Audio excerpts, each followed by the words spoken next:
Bienvenue dans cette vidéo, ladies and gentlemen, je vous souhaite la bienvenue dans cette vidéo. Alors aujourd'hui, nous allons donc apprendre à calculer les doubles intégrales, voilà, les intégrales doubles qui vont nous permettre de calculer des volumes. Alors tu sais depuis la classe de seconde que les intégrales simples que tu utilises permettent de calculer les surfaces. Ok, alors aujourd'hui donc tu vas voir les doubles intégrales qui vont te permettre de calculer des volumes. Voilà, alors pour ce faire c'est simple. On va partir des fonctions dépendant d'une seule variable. Vous voyez, donc j'ai f de x égale, voilà, oubliez les y. Ouais, ce que nous sommes habitués à faire jusqu'à maintenant, on sait qu'une fonction dépend d'une variable, on l'écrit f de x égale peut-être 2x, ou f de x égale x carré plus 8, ainsi de suite. Voilà, donc là, chaque fois, si on veut calculer les images, on dira par exemple f de 0. Ça veut dire vous calculez l'image de 0, c'est simple, vous remplacez tous les x par 0. F de moins 1, vous remplacez tous les x par moins 1. Cette fois-ci, les fonctions, on va utiliser les fonctions qui dépendent de plusieurs variables, notamment de deux variables. Ça veut dire que là, je suis obligé de vous donner et la valeur de x et la valeur de y. Et ces fonctions-là, quand vous les représentez, c'est ce qui est à l'écran, vous obtenez des surfaces. Vous voyez, c'est pas comme les autres fonctions où vous obtenez des droites ou des courbes, mais là, vous obtenez ce qu'on appelle des surfaces. Vous voyez, c'est un exemple qui est là. Voilà, donc je vais zoomer, voilà, vous voyez, je zoome, donc voici, voilà, c'est ce genre de surface que vous obtenez, ok, et voilà, donc voilà. Maintenant, ces surfaces-là, on est d'accord que vous voyez, il y a des volumes qui sont engendrés en bas, vous voyez, ça engendre des volumes. Vous voyez, le volume que la surface a engendré là, vous voyez, alors je vais enlever le volume, je mets juste la surface, regardez, je mets juste, regardez, donc la surface c'est elle qui est là maintenant, le volume engendré c'est ça. Maintenant, nous, ce qu'on va faire, on va calculer donc le volume engendré. C'est parti, ladies and gentlemen, on va faire des exemples simples. Imaginons que je vais calculer l'image du point. Vous voyez, cette fois-ci, j'ai dit l'image du point, je ne dis pas l'image d'un nombre, j'ai dit l'image du point de coordonnées 0, 0. Alors c'est simple, on remplace tous les x par 0, les y par 0, vous voyez, 0, 0, donc tout ça, ça va faire 0. Ça veut dire quoi? Ça veut dire que si je prends x0 et que je prends... Ah, pardon, il faut que je me mette en mode manuscrit. Donc, si je prends x0, y0, le résultat c'est 0. Je place ce point, ok? Alors, pour placer les points en trois dimensions, ouais, ça là, le troisième, le résultat là, le f de x, y là, c'est lui qu'on appelle z. Donc, lui, c'est le z. Ça veut dire qu'on connaît le point, pour un point donné, on connaît ses coordonnées x, y et z. Alors, vous les placez. Pour ceux qui ne savent pas comment on les place, j'ai déjà fait une vidéo sur ça. Jetez un coup d'œil dans mes vidéos, dans ma liste de vidéos. Là, vous allez voir, il y a une vidéo où j'ai présenté, expliqué comment on place un point dans l'espace. Maintenant, même chose ici. Si je prends le point de coordonnées moins 1, 1, alors ça va faire x va faire moins 1 au carré, ça fait donc 1. Y va faire 1 au carré, ça fait donc 2. Les deux vont faire 2. Pardon, excusez-moi. Excusez-moi, c'est l'inspiration qui commence. Donc, ça fait 2 sur 100 et j'aurai donc 2 sur 100 et 2 sur 100, on est d'accord que ça fait 1 sur 50. Voilà. Donc, ça me fait 1 sur 50. Donc, si je place le point de coordonnées moins 1 ici et que je prends le point de son y1, x moins 1, x1, je trouve donc 1 sur 50. Voilà. Et de la même manière, ici aussi, on ne va pas traîner dessus, c'est la même chose. Donc, lui, il va vous faire 3 au carré. Et l'autre va faire 2 au carré. Donc, puisque moins 2 au carré, c'est la même chose. Bon, je vais mettre moins 2 pour que les autres se retrouvent. Moins 2 au carré, le tout divisé par 100. Vous voyez, donc 3 au carré, ça fait 9. Moins 2 au carré, ça fait donc 4. Ça va faire donc 13 sur 100. Donc, vous avez ce point de coordonnées. Si vous prenez 3, que vous prenez moins 2, ça va vous faire donc 13 sur 100. Voilà. Alors, il y a un petit décalage. C'est mon serveur qui commence à déconner. Alors, c'est pas grave. Mon application est toujours en cours de développement en fonction de mes temps libres. Alors c'est parti. Maintenant, vous voyez, donc ces points-là, vous prenez, alors on ne va pas s'égarer, on ne va pas prendre des points dispersés n'importe comment. On va supposer que la dimension, vous voyez là, cette dimension-là, elle ne dépasse pas 50, ok? On va supposer que les x avec lesquels on travaille, vous voyez, les x avec lesquels on travaille, voilà, je vais faire comme ça, voilà, je dézoome comme ça.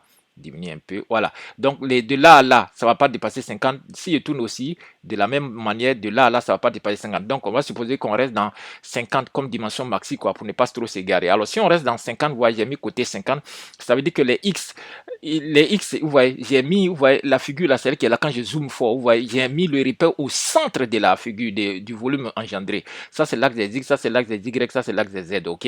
Donc comme j'ai mis au centre, ça veut dire que si la dimension, alors je fais zoom out, out, zoom out, zoom out, zoom out. Donc, si la dimension fait moins 50, c'est que une partie des 50 sera du côté négatif, une partie des 50 sera du côté positif chez les x comme chez les y. Voilà, c'est ce que vous devez comprendre. Alors, ces valeurs-là vont nous permettre de faire les intégrales. Alors, c'est simple.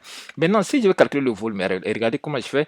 Je remets le volume engendré. Donc, voici le volume engendré. Je vais faire une représentation orthographique. Ça veut dire comme une vue de face. C'est-à-dire, je vais essayer de regarder la vue de face de ça. Comme je suis, c'est-à-dire, je suis devant l'écran. Je regarde la vue de face. On est d'accord. Tous ceux qui sont derrière, je ne vais pas les voir. Bon, comme j'ai mis des grillages, je vais le voir. Mais regardez. Donc, voici la vue de face. Alors, ce que je vais faire, je zoom out, zoom out, zoom out, zoom out. Voilà, j'ai dézoom.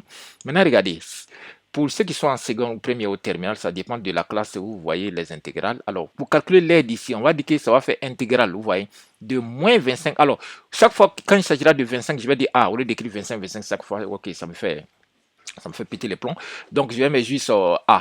Donc, on aura donc de moins 25, de moins A à A, de f dx, dx, comme on a l'habitude de faire jusqu'à présent. Sauf que mon f dx ici, comme il dépend de deux variables, je mets f dx y. Donc, j'aurai ici de moins A. Voilà, je me mets en mode draw. Voilà.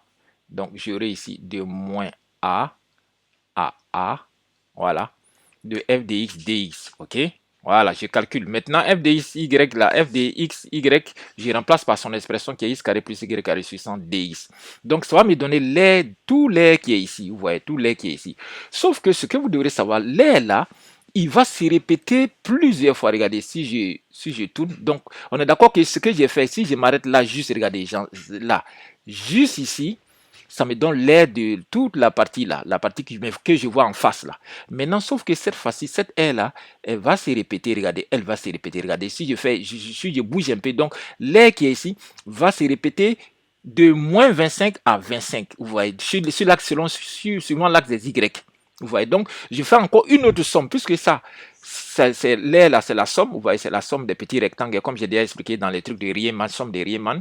Donc l'air là, qui est là, je fais encore la somme de cette air de moins 25 à 25 dans le sens des Y, vous voyez, et ça me donne le volume. Donc ça veut dire que le résultat que j'ai ici, là, j'ai fait encore intégrale de ça. J'ai fait encore intégrale, je vais mettre ça en rouge. Hein. J'ai fait encore donc intégrale. OK. Alors, voilà. J'ai fait donc intégrale de ce que j'ai trouvé ici, maintenant dans le sens de dy. Voilà. Voilà. Donc, intégrale d'intégrale. Sauf que lui aussi, il va aller de moins A à A. OK, de moins 25 à 25. Alors, désolé, mon serveur commence à cracher. Alors, je sais pas, il y a un décalage comme vous le constatez. Alors, on va se débrouiller, on tend vers la fin. Donc, ça fait double intégrale. Vous voyez, première intégrale, c'est pour calculer jusqu'à ce qui est en noir là, c'est pour calculer la surface qui est là. Sauf que cette surface va se répéter de moins 25 à 25. Donc, ça fait la somme de somme, vous voyez. Puisque ça, intégrale, ça veut dire somme. Ça veut dire une somme. Ça veut dire somme des petits rectangles que vous voyez là. C'est ça qui m'a permis de faire l'intégrale. Donc, l'intégrale, ça veut dire que la somme des petits rectangles que vous voyez là, qu'on appelle aussi somme des Riemann. Donc, ça va faire somme de la somme. Voilà, c'est-à-dire cette surface qu'on a trouvée ici, elle va se répéter 50 fois ici. Voilà, donc ça fait deuxième intégrale en rouge, dy. Voilà, donc je mets la deuxième intégrale, deuxième intégrale, deuxième intégrale, deuxième intégrale, voilà, et je mets le dy. Donc 2y, ici aussi 2y, ici aussi 2y. Voilà, maintenant on va voir comment on calcule. Alors c'est simple, on va d'abord calculer par rapport à x. Regardez. Donc 1 sur 100, comme c'est une constante, je le fais sortir. Vous voyez, le dénominateur 100 là, je le fais sortir, il va rester x carré plus y carré. Maintenant, je fais le raisonnement suivant. On travaille par rapport à x, c'est-à-dire on va calculer juste le x. Voilà, l'intégrale par rapport à x. Le y va nous attendre, c'est-à-dire le rouge nous attend. Maintenant, regardez. OK. Vous voyez, dès que je mets un crochet, c'est que je suis prêt à intégrer. Quelle fonction dérivée à donner x carré? On est d'accord que ça va faire x au cube, OK, sur 3. Comme on a déjà vu, x au cube sur 3. Maintenant, même chose ici. Y, on est d'accord que quand j'intègre par rapport à x, y c'est une constante. Puisque je n'ai pas encore touché la y, j'ai souligné seulement ce que je vais intégrer.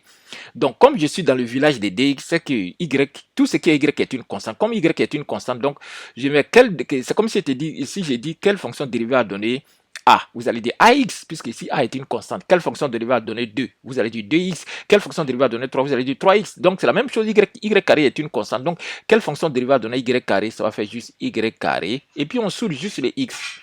Voilà, c'est tout. Donc, je calcule ça, vous voyez, quand je calcule ça, alors je fais donc l'image de A par tout ça, et moins l'image de moins A, c'est ce que j'ai écrit en bleu. Donc, l'image de A, c'est ça, moins l'image de moins A, c'est ça. On est d'accord que DY, j'ai oublié de l'écrire ici, il nous attend. OK? Donc, ça, ce sera le résultat quand je fais l'intégration par rapport à DX. Et DY, lui, il nous attend.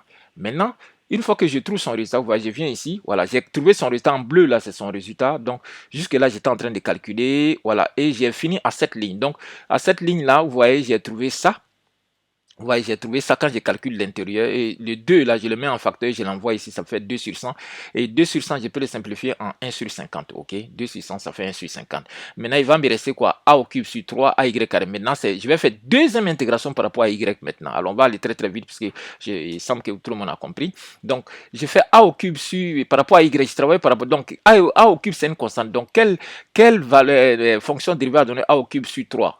A au cube étant une constante, A au cube sur 3 étant une constante, c'est juste, je soude juste Y. Alors, franchement, le cerveau il déconne. Alors, on va se débrouiller, on a presque fini. Donc, ça va faire A au cube Y.